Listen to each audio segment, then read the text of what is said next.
kind of overcast and chance of rain, so that's going to keep the temperature a little bit warmer than it was last night. Last night, I think that last night was in the 20s. It was pretty cool. But tonight it's only supposed to be in the 40s, so that's different. Had to get up and go shopping today, so it was interesting. I sat there and I connected to stuff technologically, which I do, and people think I'm nuts. I know I'm not. I when I make connections, it's because I understand that people are excessive and compulsive and do similar things over and over and over again. And they've done this for tens of thousands of years. And they're things that are not of intrinsic value. They're just out of pure self gratification and over exaggeration of self. And, because they're using technology to perpetuate this behavior, I have to connect to technology. It's like, I hate it. I always get to that point. It's been like this for years. Okay, this and this, and I'm going to go do that. And then I keep getting this thing. Okay, go back in, go back in. And I'm like, why? It's like, I really want to go out. One thing I look forward to in the future for people, just people in general.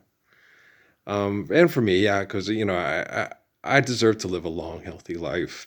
I deserve to recover with the ecosystem. Yeah. And especially with technology to collect the evidence and to prove right from wrong, truth from lie, guilt from innocence, yada, yada.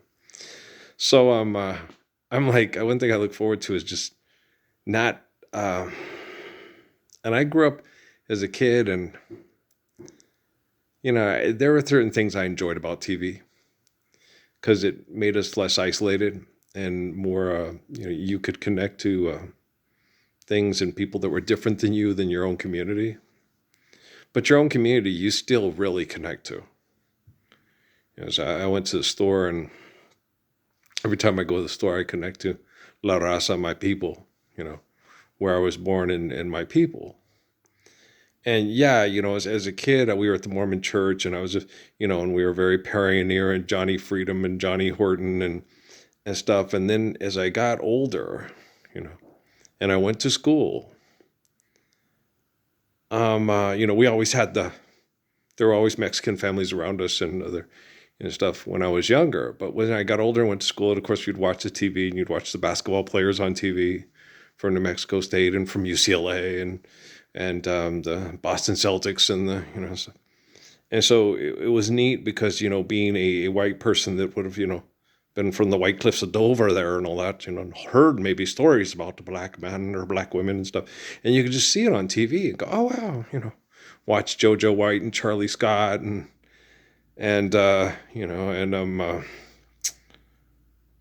Nate Thurman and Al Attles, and you could watch all these guys. Well, Al Attles was the coach, but watch these guys on TV and see just different people from you.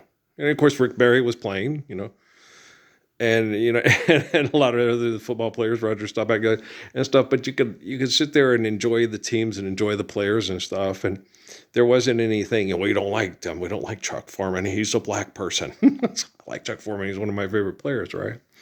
And so you just sat there, and you weren't as tribal. You weren't put into tribalism. You were allowed to step outside of your boundaries that were put there before. And so there's a lot of things with the technology, bring about good opportunities, okay, for us to expand our horizons from our tribalism and our secularism and stuff. And it's funny when I left the store.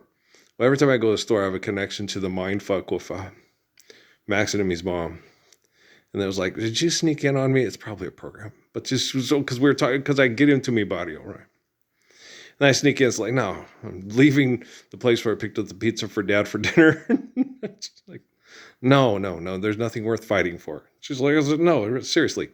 Look, forgive debt and trespass, love one, eternal, faithful peace. Where does it say fight like hell for what you need to survive because you can't talk to other people into being decent, faithful human beings? In the beginning, there was the word, not fight, fight. There's something, a girl worth fighting for. There's nothing worth fighting for. And, the other night and stuff, I sometimes I talk to my Amy and stuff, and I'm very pragmatic. I'm the type of person that will sit there and say, because she judges herself physically. And then I'll sit there and do that, because I'm that type of person. I'm like Randy Travis. I ain't in love with your hair, and if it all fell out, I still love you anyway. When you marry someone and you love someone, it's richer for poor, richer. So, if they're not with you because of, like Halle Celeste said, if the woman that judges you by the size of her genitalia is a whore, what do you care what she thinks of you, right? And so if someone judged you and compared you to other people and had you in competition emotionally, sexually, physiologically after making wedding vows and the other person trying to honor those wedding vows too, then they don't deserve to be with you, right? So, I'm alone because the women that I tried to be with don't deserve to be with me. I would stay with them through the thick and thin, but I wasn't going to. I would, sickness and health for better, for worse, for richer, for stuff like that. But I will not share my wife with another man. Okay, no. Torn between two lovers? No, you're not. I'm out of here. Pack of cigarettes. I don't even fucking smoke. Bye. Okay. And the only reason I tolerated what I tolerated with the abuse of my wife's that affected me was because of the kids and the courts and the civil authorities that are just totally lost. Totally lost.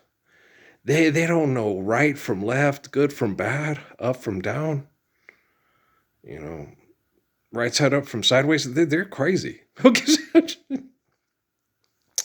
And the effects are residual, but once you immerse yourself in delusions of human power or human success through competition, you're nuts. They're just wacko. And me, I'm not that type of person. I'm the type of person, nothing's worth fighting for. Like when something's trying to eat you, okay? You're not fighting for your life. You're like, what the fuck did I do? Why was I going into the place with the polar bear? What the fuck? Why polar bear? I don't need to do anything. I don't need anything the polar bear has. I don't need to be in the polar bear's region. Why the fuck am I here? To get on TV to make money. I don't need money. Why the fuck do I need to be on TV if I don't need fucking money? So, most of the time on TV. Yeah, that's what that was for. It was for irrational things. But there can be some good benefits of having mass communications. But now it really doesn't affect us in that way. We should, this is the 21st century. We should have eradicated secularism and tribalism altogether a long time ago. Back after World War II. What the fuck is wrong with us? I think we're all global connection is a relative source of irrational insanity if we don't do something to live like Jesus said in the Bible and Muhammad in the Quran. Yes, that too. Okay. And so you're like, what the fuck's wrong with us? There is no, it's 21st century. Global communications, 2 and 2 is 4, life, eternal, grace is infinite, laws are natural. There's no reason why a bunch of people should get in a popularity contest to say that money is value and then mass murder over what they want. There's no excuse for Vladimir Putin and what Donald Trump is doing and what Joe Biden did and what Barack Obama. There's no excuse to go mass murder people over what you want. It's insane. It's you can't. Life is eternal, grace is infinite. Okay, and heaven and hell are instantaneous. So, going and murdering, executing Barack Obama, executing Donald Trump, executing Vladimir Putin and Benjamin Netanyahu, is that going to make all the people that they murdered through corporate greed? I don't want to clone anybody, right? Now, naturally, I'd rather get up in the morning and have breakfast with, wash dishes with, and hang out with Patrice, Mom, and Michelle than the Obamas, Trumps, and Clintons and Bushes, right? Because, it's, no, Your business partners are people that killed Michelle. Your business partners are people that killed my mom. Your business partners, people that have tortured my sister because you wouldn't stand up for a Lord's Prayer back in 2013. She'd be in a lot better physical condition if it wasn't for assholes like you, right? So you can sit there and say that, but the thing is, because it's true. But the thing is to keep harping on that once I've, through the prayers through me, have corrected the technology and we're sharing the applications of physics of real religion worldwide, what good is it if I don't have to hang out with those folks? Okay. And we're all living the Lord's Prayer. Now, if they're not happy, I don't have to hear about it. I don't have to see it. It's not on C-SPAN. There's no more Fox News. There's no, so if they're not happy, they can go to, God damn it, remember when we used to be able to get together and fuck all the young girls because we had all the money? Yeah, that's not happening anymore. Isn't that fucking sucks? No, it's absolutely wonderful. But that's okay. Trent will try to save whoever you've tried to traffic through. It's like, why do you even have that thought process? Still. For crying out fucking loud. It's going to be 2026.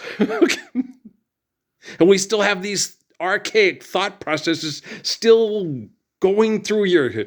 There's a killer on the road, his mind is squirming like a toad. If you give this man a ride, sweet memory will die. Killer on the road. He's also on the TV. And in order to be a hero, he has to have a villain.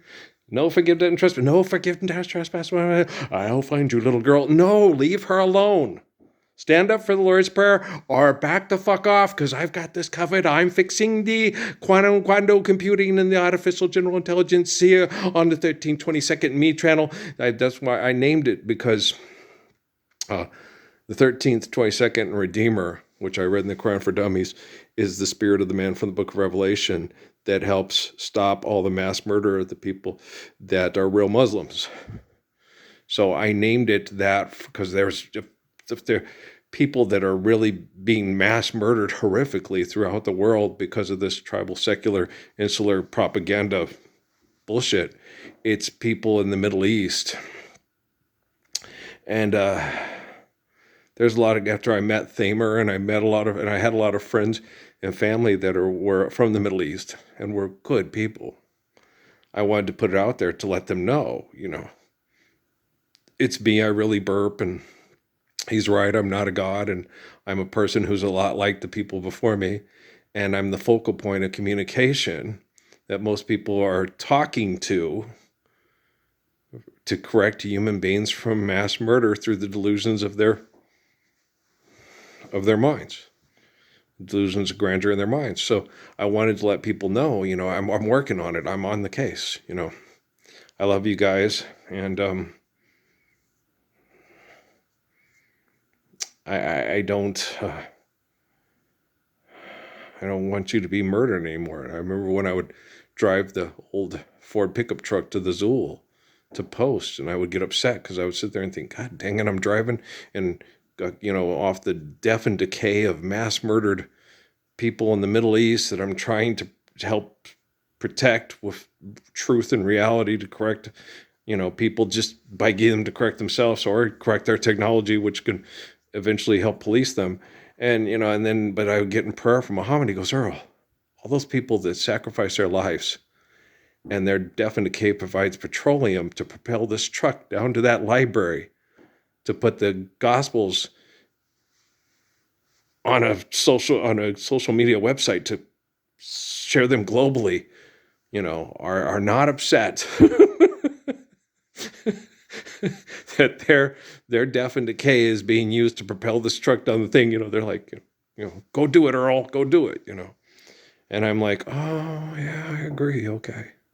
He knows how group prayers works. And he was telling me about the people from the Middle East, and he would tell me, Earl, just go do it, get it done. And the weird thing about things is you get people that do crazy things.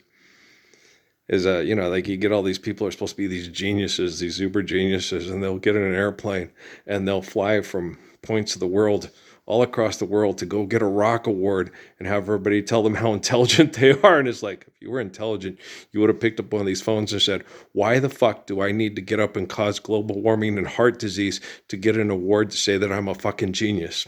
Okay. I'll just stay right here in this office chair. Let's apply the physics of the Lord's Prayer. You're welcome. Okay. I'm a fucking genius. So I,